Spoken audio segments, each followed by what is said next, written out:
After walking through its titular figure's true story, Rob Peace ends on a tragic note, reflecting on how consequential and unpredictable life can be. Based on the 2014 biography The Short and Tragic Life of Robert Peace by Jeff Hobbs, Rob Peace takes viewers on a journey through all the major highs and lows of the titular figure's life.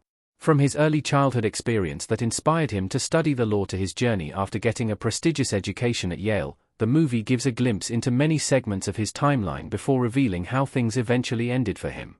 One of the main character beats in Rob Peace revolves around how the titular figure always believes in his father's innocence after he gets arrested for murdering 2 women. Even when his mother tries to stop him, Peace does everything he can to get his father out of prison.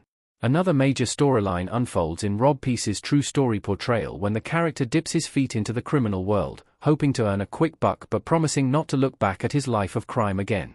However, as fate would have it, Peace ends up in an unfortunate cycle that eventually leads to his demise. How Rob dies in Rob Peace's ending. He dies soon after he returns to a life of crime. Rob Peace.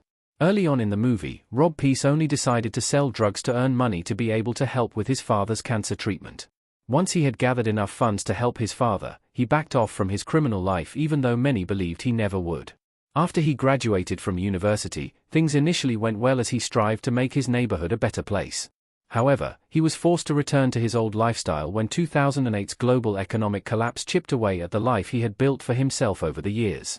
To ensure his friends and family remained afloat, he could not help but return to selling drugs again.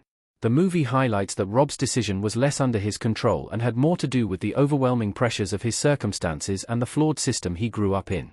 However, despite being aware of the risks involved, he takes the leap and tries to support his friends and family through the illegal business.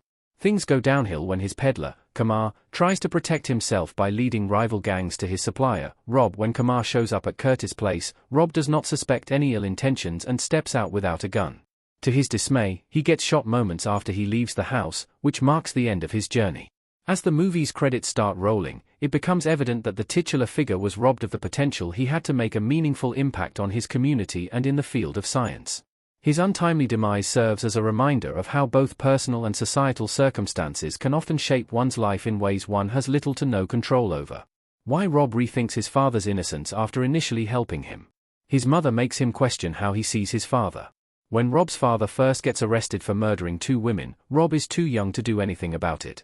However, as Rob grows older and understands the power of knowledge, he uses it as a weapon to get his father out of prison. Through his research, he learns that his father's prosecutors violated his father's right to a speedy trial. This discrepancy in the trial eventually helps Skeet get out of prison, albeit temporarily. Unfortunately, Skeet is forced to return to prison after the prosecution appeals, and a new judge overturns the previous ruling. After Rob leaves to study at Yale, his father expects him to find a way to get him out of prison. Although Rob initially grows distant from his father after going to university, he gets in touch with a lawyer when his father is ordered to serve the sentence he was given during his initial trial. However, instead of helping him find a way, the lawyer makes him question whether his father is actually innocent. With this, he realizes that he has never asked his father whether he committed the crimes.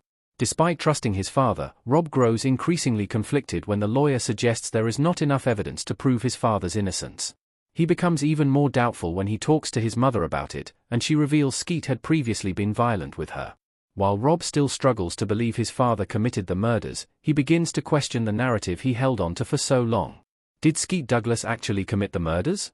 Rob Peace really believed in his father's innocence. Chiwetel Ejiofor in Rob Peace. It is hard to comment on the real Skeet Douglas innocence because there is a cloud of ambiguity surrounding the details of his case. Legal proceedings are also often complex and multi-layered, making it impossible to determine whether an individual was rightfully convicted. However, when The Short and Tragic Life of Robert Peace's author, Jeff Hobbs, was asked the same question by a reader via Goodreads, he defended Rob Peace's decision to take a stand for his father.